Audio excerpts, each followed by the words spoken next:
Depois de uma pausa de 2 semanas, estaremos a voltar em nossos estudos e hoje nós vamos dar prosseguimento à nossa série de mensagens Bereshit. Estamos hoje, então, nossa penúltima mensagem dessa série, desse estudo, e hoje nós entraremos no 6º dia da criação. Vamos, então, fazer uma oração.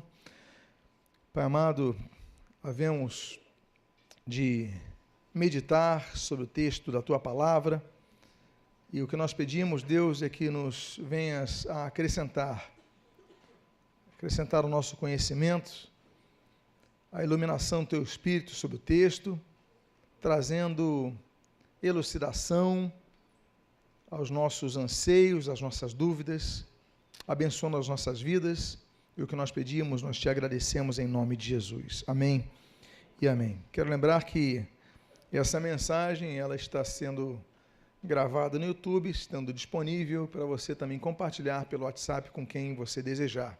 E se você perdeu as 5 mensagens anteriores dessa série, todas elas também estão igualmente naquela plataforma de vídeo. Pois bem, hoje nós vamos então entrar no 6º dia da criação e vamos falar da primeira parte desse 6º dia, que é a que trata da criação dos animais, assim também como vamos tratar da questão do evolucionismo darwinista. Em primeiro lugar, nós temos que considerar que os animais, eles têm uma criação peculiar.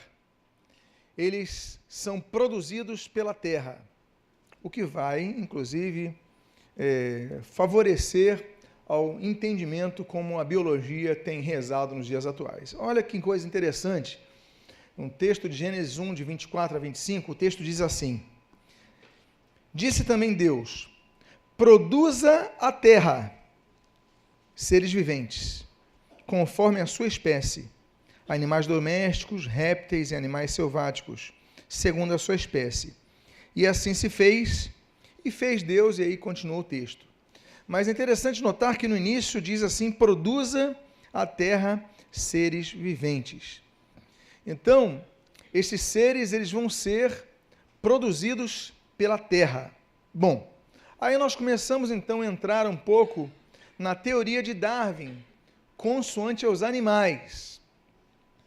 Em primeiro lugar, temos que ressaltar, o darwinismo é uma teoria.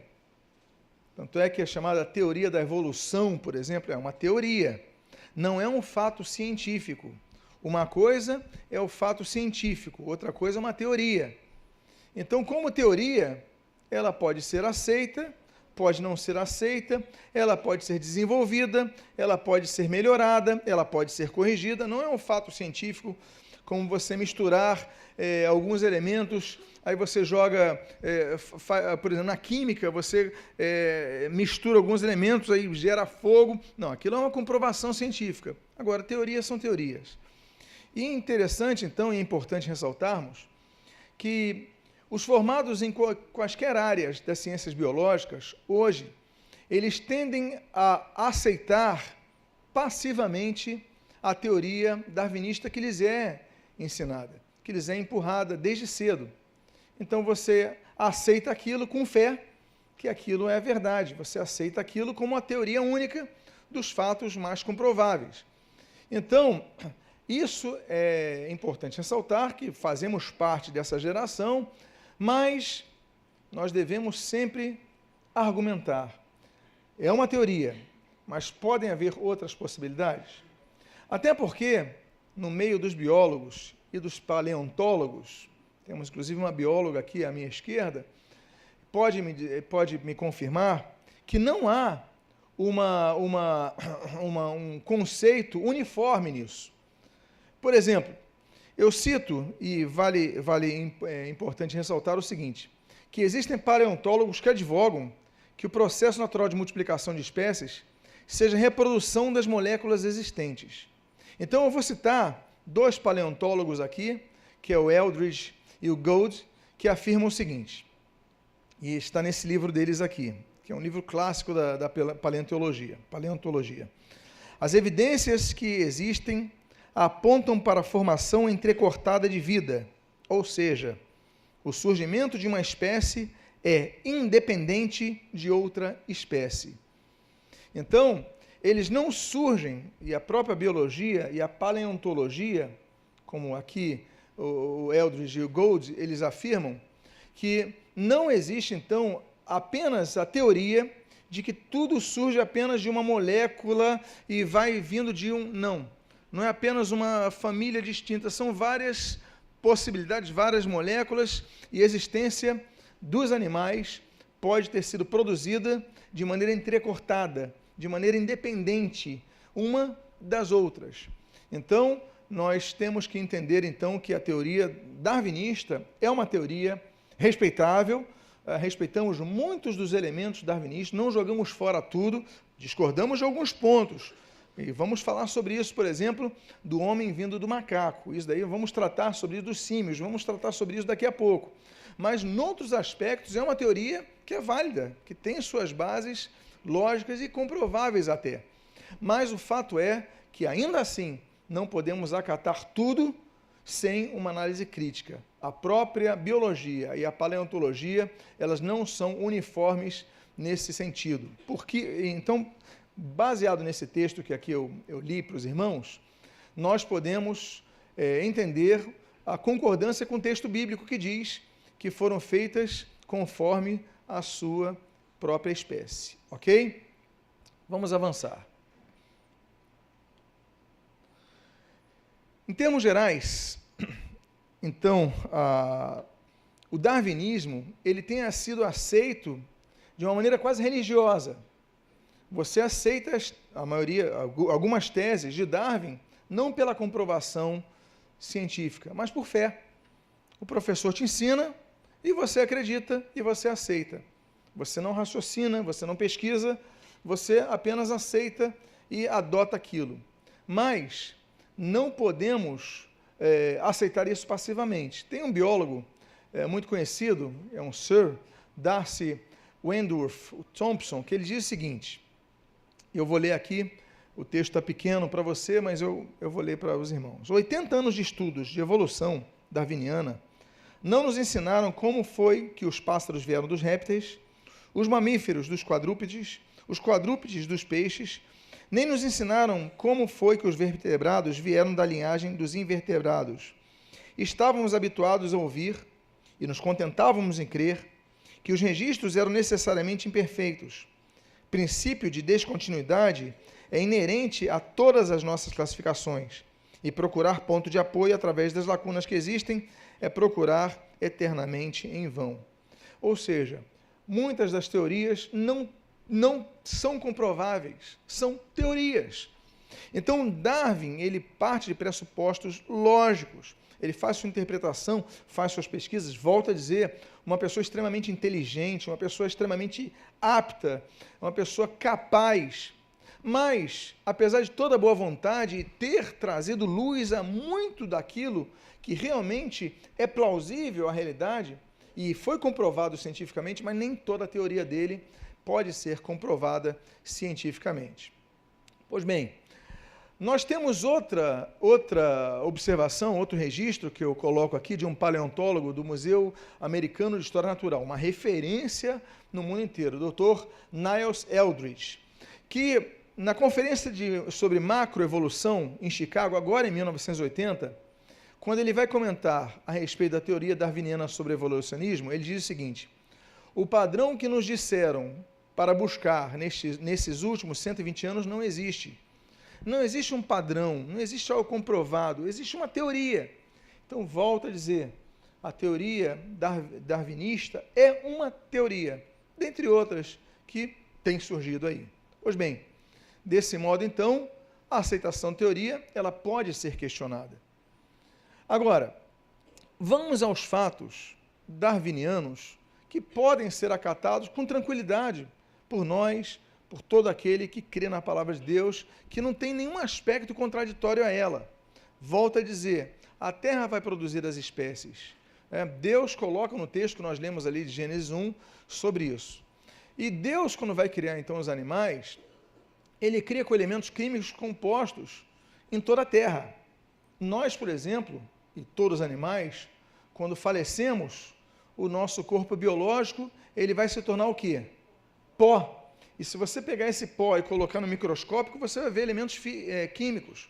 Você vai ver zinco, você vai ver ferro. Aliás, tudo isso a gente fala quando trata das vitaminas, né? Meu filho, coma feijão porque no feijão tem ferro. E eu volto a dizer, quando eu era criança eu não entendia. Como é que eu tenho ferro no feijão? Tão macio o feijão. Mas por quê? São elementos químicos. Nós somos compostos quimicamente. Domingo que vem nós vamos falar sobre a nossa composição química, quando falarmos da criação do homem. Mas o que eu quero dizer para vocês é que os animais também são assim. Então, a terra vai produzir os animais e de maneira intercortada, ou seja, de acordo com o texto bíblico que diz, segundo as suas espécies. Elas vão surgir em momentos diferentes. Nós vamos comentar aqui a diferença dos dinossauros, a diferença das trilobitas, a diferença dos mamutes. O tempo que eles são criados são totalmente distintos. São formações distintas. Mas o fato é que todos têm em comum elementos químicos da Terra. Né? Do pó viestes ao pó voltarás. Fazemos parte de tudo isso daqui. Então, voltamos ao texto que diz assim, Gênesis 1, 24. Disse também Deus, produza. Produza, o termo ali é totse, que vem do verbo yatzá, que significa produzir mesmo, formar de uma base. Não é do nada, não é o barar, que no hebraico barar é uma formação, uma criação ex nihilo, que vem do nada, não. Totse vem de uma base, ou seja, aproveitar algo para formar algo. Então, temos uma forma de evolução nesse sentido. Deus vai evoluir um ser a partir, por exemplo, de um elemento da Terra. E a Terra, então, produza seres viventes conforme a sua espécie. Então, o fato de a Bíblia dizer que os animais foram formados pela Terra, ela já quebra alguns conceitos que os animais foram criados prontos. Deus falou assim, vou criar o elefante, nasce um elefante adulto. Vou criar um papagaio, surge um papagaio adulto. Não, eles vão sendo formados, vão sendo desenvolvidos, vão sendo criados, há um processo de evolução.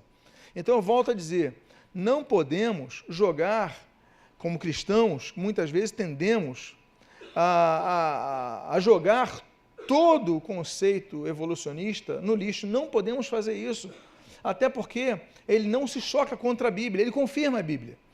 Então, Deus vai produzir os animais num processo de evolução que vai durar milhões de anos, em algumas espécies milhares de anos, outras espécies milhões de anos, aí depende da espécie, mas, como a Bíblia diz, eles vão sendo formados pela terra, então vão desenvolvendo embrionariamente, vão surgindo, e Deus vai então criando assim os animais nesse sexto dia, que tem bilhões de anos, a formação desse sexto dia, um dos dias mais longos que existem dentre os dias da criação.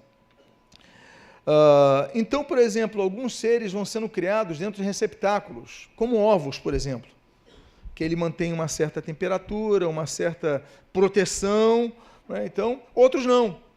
Mas o fato é que as mutações, elas vão ocorrendo com o tempo. Mutações no DNA assim como nós temos DNA, os animais têm seus DNAs e tudo mais. Então, essas mutações, elas vão correndo e vão sendo desenvolvidas, em milhares de anos, se nós considerarmos que a Terra vai produzir as espécies, os animais, os seres, por espécie, como diz o texto bíblico. E quanto à mutação dos DNAs, nós temos que ver, então, a seleção natural dos animais e o texto bíblico. Darwin, nesse sentido, ele vai ter razão. Então, eu volto a dizer, nós, como cristãos, nós temos que ser pessoas inteligentes, ou seja, usar o intelecto. Por quê? Porque não é porque nós discordamos de um ponto que nós temos que discordar de tudo o que aquela pessoa falou. Ela pode falar o que nós discordamos, mas nós temos que considerar que há coisas que ela falou que são plausíveis e, inclusive, estão de acordo com o texto bíblico, não de maneira nenhuma o contestam. Então, mesmo nos humanos, hoje estou falando dos animais, eu vou falar da formação dos homens no próximo domingo, mas mesmo nos humanos, nós temos certos tipos de mutação. são basicamente 4 tipos de mutação de DNA que ocorrem nos humanos e nos animais, que são substituição, inserção, deleção e deslocação. Então, estávamos conversando no carro há poucos minutos, né? Pessoas já estão nascendo sem o siso, as gerações atuais são mais altas que as gerações anteriores. Você vai ver, por exemplo, os esquimós. Os esquimós, eles moram no Polo Norte, por exemplo, são mais baixos, talvez uma forma de se expor menos ao frio, proteger mais o corpo, não sei, mas enfim.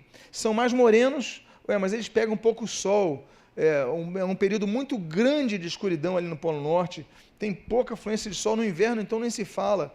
Por que eles são morenos? Porque eles comem a baleia, o óleo de baleia, se alimentam disso. Então toda a alimentação ela vai inferindo no processo de DNA dele, enfim, tudo isso vai fazer parte da alimentação. Então nós temos populações que são mais altas porque se alimentaram de uma forma, e populações que são mais baixas que foram mais deficientes em certas alimentações. Então, tudo isso ele vai ser, ao longo do tempo, desenvolvido. Por quê? Porque nós absorvemos isso, nós vamos, vai inferindo o nosso DNA. Nós temos, por exemplo, doenças venéreas que os pais recebem, que eles então transmitem aos filhos. Os filhos nunca tiveram problema com eles, vão ter alguma deficiência ali. Dizem assim, a mãe não pode fumar na gestação porque vai afetar ou não vai afetar o feto. Afeta o feto, ele pode ter problemas respiratórios, pode ter uma má formação em alguns aspectos. Então, há desenvolvimento, há inferências externas que vão afetar o desenvolvimento das pessoas e dos animais. Então, esse processo ele existe hoje, ele é natural que exista. Então, nós não podemos descartar esse tipo de evolução. O que acontece? Com os animais, assim como os vegetais, acontece o mesmo. Eu não estou falando dos vegetais que eu falei da última vez, mas acontece você misturar certas plantas e surge uma espécie diferente. Hoje nós temos, por exemplo, produção de... Hoje está surgindo, nós temos a produção você come uva sem caroço. Quando era criança, isso era inimaginável. Daqui a pouco, se bobear, já até produziram melancia sem caroço, não sei, já produziram? Já tem melancia sem caroço. Então, tudo isso é um processo da ciência que Deus deu aos homens, né, do conhecimento que Deus deu à humanidade. Então, eles vão produzindo, vão fazendo seus cálculos e pronto, estão sendo produzidos novos. Então, a evolução, ela existe. É óbvio que existe, é inconteste. Então, mesmo doenças, por exemplo, afeta o DNA, como eu falei aqui, das doenças venéreas e outras doenças. Então, há variedade de recombinações que são plausíveis. O cruzamento de espécies, por exemplo, a mula, né, aquele animal que é o cruzamento de espécie, é uma espécie nova que surgiu através, não podemos necessariamente dizer que já havia a mula no início, mas ela vai surgindo através do cruzamento das espécies. Então, vão gerando novas espécies. Os vegetais, mesma coisa. Você vai misturando, combinando os vegetais, e como eu tenho falado aqui. Então, a adaptação ao meio, ela não pode ser desconsiderada, nem pelo cristão. Por quê? Porque é algo plausível, algo que é provável, é comprovável. Está aí. Então, eu volto a dizer, tem questões da teoria darwinista que nós não aceitamos, que nós combatemos, como o homem surgido dos símios. Isso daí é uma questão que é bíblica e uma questão que é contestável, como eu vou falar ainda hoje, nessa manhã. Mas há outras questões que são, por exemplo, a questão da girafa. Então, os animais, aqueles cavalos antigos, eles precisam se alimentar mais de cima das frutas, eles vão esticar o pescoço. Então, tudo isso agora, já houve girafa desde o início? Possivelmente, mas elas vão sendo desenvolvidas com o tempo, a terra vai produzindo. Então, eu volto a dizer, nós temos que entender o seguinte, Deus cria os animais já na idade adulta? Girafa, zebra, o cavalo? Não necessariamente. Nós podemos dizer que Deus criou todas as coisas. Como? Segundo a Bíblia diz. O que a Bíblia diz? Produz a terra os animais, e os répteis, e os animais domésticos, selváticos e tal. Mas produz a terra, conforme a sua espécie. Mas as espécies vão desenvolvendo. Então, é possível que do lobo tenha surgido o cachorro, né? Vai desenvolvendo, vai vendo cruzamento, e a terra vai produzindo. E Deus, então, produz tudo isso. Então, nós não descartamos essas possibilidades, a girafa esticando o pescoço, não descartamos nada disso. O que nós temos que dizer é que a terra vai produzir. Agora, em quanto tempo? Vai vir tudo num pacote? Porque aqueles que advogam que os 6 dias da criação foram 24 horas, eles têm que entender que os animais já nascem praticamente adultos. Já vão reproduzir, já vão virar espécie, nasce num pacote, como se fosse algo muito rápido, mas nós temos que considerar, e temos tratado sobre isso nesses estudos, que são milhões de anos que duram, bilhões de anos que duram 6 dias da criação. Então, é um processo longo que vai ter tal desenvolvimento. Os animais polares, por exemplo, eles vão ter um tipo de pele, eles vão ter um tipo de pelo diferente dos animais subsaarianos, por exemplo. Então, as espécies vão se adaptando ao seu meio. E isso com o passar do tempo. Isso com o tempo, e são milhões e milhões de anos que nós temos aí. Então, nós temos que entender que o processo de seleção natural, o processo evolutivo darwiniano, ele não é totalmente descartável, muito pelo contrário, deve ser considerado sim, em muitos de seus aspectos, como cristãos honestos, que nós somos agora. Nós podemos vestir uma capa de anti-intelectualidade, nós podemos vestir uma capa de uma fundamentabilidade desprovida de um raciocínio honesto, e podemos desconsiderar tudo, mas não podemos fazê-lo porque devemos ser honestos com a própria palavra de Deus, que assim nos ensina.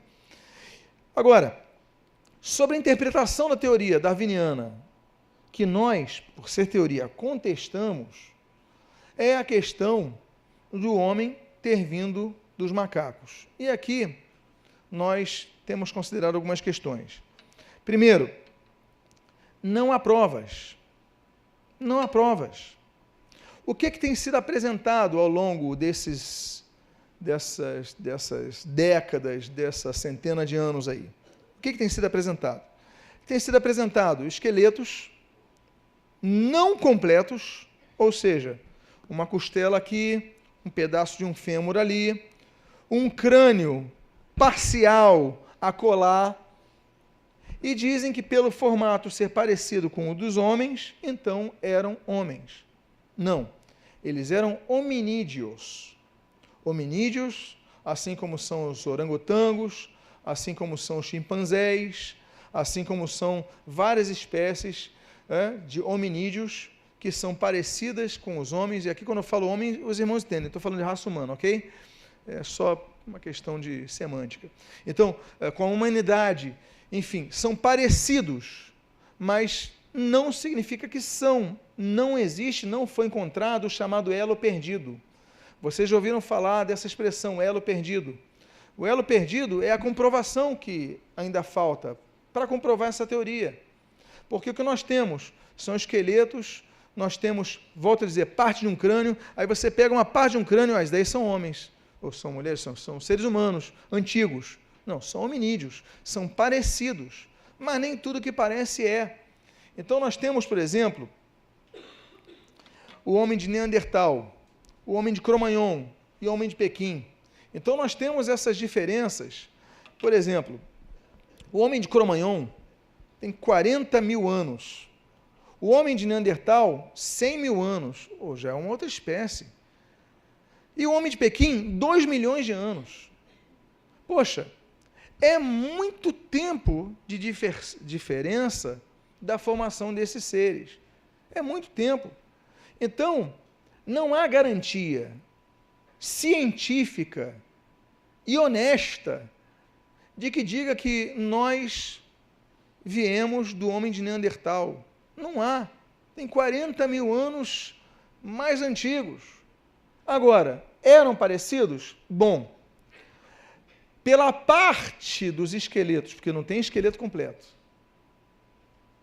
pela parte dos esqueletos que tem, um pedaço de fêmur, um pedaço de costela, um pedaço de crânio, e eles montam ali nos seus cálculos e tudo mais, e fazem os desenhos e as projeções. Então eles dizem, não, isso daí antecede o ser humano. Não, quem diz? Por que não podemos dizer que antecede ao gorila? Por que não podemos dizer que antecede a um outro símio que já não existe mais porque foi extinto? Sim, a cada dia são extintos animais, infelizmente, mas a cada dia são extintos animais. Por que não podemos dizer, então, que era um símio muito parecido com o ser humano, assim como animais muito parecidos com outros? Então, mas tratam-se de hominídeos, ou seja, não há como comprovar, em nome da honestidade e da ciência, não há como comprovar que são antecedentes ao ser humano. Mas nós podemos dizer que são semelhantes, pelo menos, e volto a ressaltar, nos pedaços de ossos que encontraram, uma vez que não encontraram esses esqueletos por completo. Nem isso eles têm. O problema, então, se constitui numa questão de semântica. Qual é o problema da semântica? É que quando descobriram esses hominídeos, eles colocaram homem de, então, homem de Neandertal, homem de Cro-Magnon, homem de Pequim, homem de isso, homem de aquilo. É uma semântica, botaram homem, podiam botar símio de Cro-Magnon, macaco de Pequim, podiam botar outro nome, mas colocaram, então isso traz uma confusão muito grande. E isso não é honesto, dizer que são homens, eram hominídeos. E aqueles desenhos, aqueles estudos, a gente não pode supor, então tinham barba até aqui, aqueles desenhos que nós temos, vemos aquele desenhozinho da evolução, né? Então ele está assim, pequeno, vai encurvando, vai crescendo. Vocês já viram aquela cena? Ele começa com a camisa do Flamengo, aí vira Fluminense, torna Botafogo e depois vira Vasco. Mais ou menos isso? Né? Então, enfim. Mas aquilo ali tudo é suposição, meus irmãos. Porque não há como você ter o registro da pele, não há como... Você só tem ossos. É uma reconstrução romântica que exige fé da parte daqueles que nisso creem. Então, é uma suposição. Então, o jargão, as aparências enganam, se aplicam nisso. Ok. Eram animais, eram hominídeos, eram muito parecidos com os símios e eram parecidos com os humanos, mas era uma categoria específica de animais. É o que nós podemos supor também. Não podemos garantir, mas podemos supor. Agora, o que a Bíblia diz? O Novo Testamento, ele confirma que o primeiro homem de fato foi Adão. A Bíblia diz em 1 Coríntios capítulo 15, versículo 45, o primeiro homem, Adão, foi feito alma vivente. Então, não apenas o texto antigo, que nós temos, advindo do hebraico, do século, que nós temos pelo menos, né, do século IV, século III a.C., ali, daquela grande sinagoga que vai então reproduzir aqueles textos no hebraico daquela época, mas nós temos o grego que vai dizendo, o primeiro homem, Adão, foi feito alma vivente. Estão confirmando, a Bíblia confirmando exatamente isso. Pois bem, e aí depois de tudo isso, então Deus vai criar o ser humano. E é Deus, e não acaso, que vai criar o ser humano. Lembra quando nós falamos da teoria de Oparim, o grande caldo, a sopa de Oparim? Aí tem vários termos que você dá para isso. Então, não havia condições de o acaso criar vida? Bom, a teoria de Oparim, aquele soviético na época, né, dizendo assim, então ele fez os cálculos. O problema é que depois foram fazer o cálculo de tempo necessário para isso. E o tempo necessário para isso, para essa formatação surgir, gerar vida, era mais do que 15 bilhões de anos. Ora, 15 bilhões de anos tem o universo. Ou seja, não seria possível matematicamente que o acaso formasse qualquer molécula, qualquer ser. Ok? Então, e aqui eu cito o presidente, um biólogo alemão, o Hartmann, ele dirigiu o Instituto de Biologia Max Planck, que é o instituto mais criterioso de biologia do mundo. E ele mesmo afirma, O Dr. Hartmann diz o seguinte: os resultados da mais desenvolvida ciência, da natureza ou da física, não levantam a mínima objeção à fé num poder que está por trás das forças naturais e que as rege, levando-o a crer numa toda poderosa sabedoria que se acha por trás desse mundo sábio. Ou seja, tem algum ser inteligente para que possa ter criado todas essas coisas, porque o acaso não é possível. Eu cito também o fundador da teoria das profundidades por meio dos raios Röntgen e da biologia dos quanta, o Dr. Dessner, que declara o seguinte: o fato de que nos últimos 70 anos o curso das descobertas e invenções nos interpela poderosamente significa que Deus, o Criador, nos fala mais alto e mais claro do que mediante pesquisadores e inventores. Não há como fugir de Deus. O próprio Einstein, ele, quando vai escrever ao seu colega físico, Max Born, ele vai, e falando sobre a física quântica, ele vai dizer o seguinte: olha, Deus não joga dados. Ou seja, as coisas não surgiram por acaso, Deus chegou a, vou jogar dados. Tem uma lógica, tem um critério, tem uma inteligência por trás de tudo isso. E o próprio Einstein vai, então, afirmar que Deus não joga dados, então não foi o acaso. Agora, quando nós citamos o texto de Gênesis 1, nós falamos dos répteis, lembram disso? E nós, então, vamos falar um pouquinho sobre os répteis e a formação dos dinossauros. Que tipos de répteis são descritos em Gênesis 1, 24? Bom, vocês lembram que nós falamos da criação dos seres aquáticos quando nós falamos do 5º dia, e os terrestres no 6º dia. Mas nós temos os répteis aqui. E nós temos, então, que chegar à conclusão. Esses seres vão sendo criados ao longo de tempos, mas em épocas diferentes, em períodos diferentes, que se separam de milhões de anos. Eu cito o antropólogo francês Pierre Lacombe de Nouy, que diz o seguinte, que diz o seguinte: todos os tipos de répteis aparecem repentinamente e é impossível ligá-los a quaisquer ancestrais terrestres. O mesmo acontece com as tartarugas. Não temos fatos preciosos para prosseguir e nenhum sinal de intermediários. Então, nós devemos, com afirmativas como essas, nos perguntar: o que são os répteis?